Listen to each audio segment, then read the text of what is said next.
Hello friends, next method of separation है threshing. तो आपने देखा होगा कि इस तरीके से अनाज की फसल लगाई जाती है। उसके बाद जब फसल हो जाता है तो उस फसल को काट कर बंडल्स में टाई करके उसे धूप में सूखने के लिए छोड़ दिया जाता है। फिर उस बंडल को एक पत्थर के स्लैब में रखकर पीटा जाता है ताकि उससे ग्रेन सीड्स अलग हो सके। सो फाइनली अनाज को स्टॉक से अलग करके कलेक्ट कर लिया जाता है। तो हम कह सकते हैं कि थ्रेशिंग एक प्रोसेस है जिसका इस्तेमाल स्टॉक से ग्रेन सीड्स को अलग करने के लिए किया जाता है। इसके अलावा इस प्रोसेस में स्टॉक्स को पीटा जाता है ताकि उससे ग्रेन सीड्स अलग हो सके, जैसे कि आपने फिगर में देखा। इसके अलावा थ्रेसिंग इस तरीके का बुलॉक कार्ट होता है जिसकी मदद से ग्रेन सीड्स को सेपरेट किया जाता है, और बड़े पैमाने पे थ्रेशिंग करने के लिए इस तरीके का मशीन भी इस्तेमाल किया जाता है जिसका इस्तेमाल करके आसानी से स्टॉक से ग्रेन सीड को अलग कर लिया जाता है। नेक्स्ट मेथड ऑफ सेपरेशन है विनोइंग। तो आपने नोटिस किया होगा कि जो अनाज के दाने होते हैं उसमें एक कवर होता है, तो उस कवर को हम लोग हस्क कहते हैं। तो इस प्रोसेस में हमें ग्रेन सीड से हस्क को अलग करना होता है। तो हमने देखा था कि थ्रेसिंग प्रोसेस के थ्रू अनाज को स्टॉक से अलग कर लिया जाता है।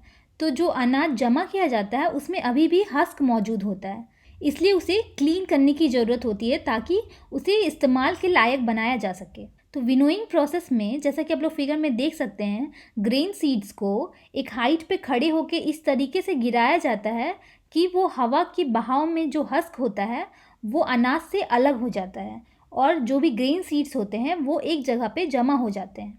तो हम कह सकते हैं कि विनोइंग एक प्रोसेस है जिसका इस्तेमाल हवा की मदद से हेवियर और लाइटर कंपोनेंट को सेपरेट करने के लिए किया जाता है। तो इस केस में जो अनाज के दाने हैं वो हस्क के कंपैरिजन में भारी होते हैं, इसलिए हवा की बहाव में जो हस्क लाइटर कंपोनेंट है वो अलग हो जाता है और अनाज एक जगह पे जमा हो जाता है।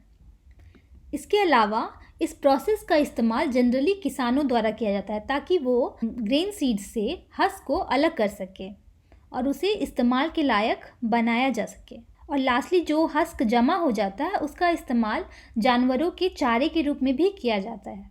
सो lastly interesting facts of chemistry. तो आज का इंटरेस्टिंग फैक्ट है केले के बारे में। तो बनाना तो हम सभी को बहुत ही पसंद है, और बनाना में प्रचुर मात्रा में पोटेशियम और इसेंशियल न्यूट्रिएंट्स मौजूद होते हैं जो हमारे हेल्थ के लिए बहुत ही बेनिफिशियल हैं। लेकिन क्या आपको पता है कि बनाना का कमर्शियल यूज़ के लिए इसे आर्टिफिशियल तरीके से भी पकाया जाता है? जी हाँ। तो जिस बनाना का स्टॉक ग्रीन होता है वो आर्टिफिशियली राइपेंड बनाना होता है। कहने का मतलब जिस केले का स्टॉक पकने के बाद भी ग्रीन रहता है वो आर्टिफिशियल तरीके से पकाया हुआ होता है। वहीं पे नेचुरली राइपेंड बनाना की बात करें तो उनका स्टॉक ब्लैक कलर का होता है। इसके अलावा उनकी स्किन में ब्राउन या फिर ब्लैक स्पॉट्स होते हैं।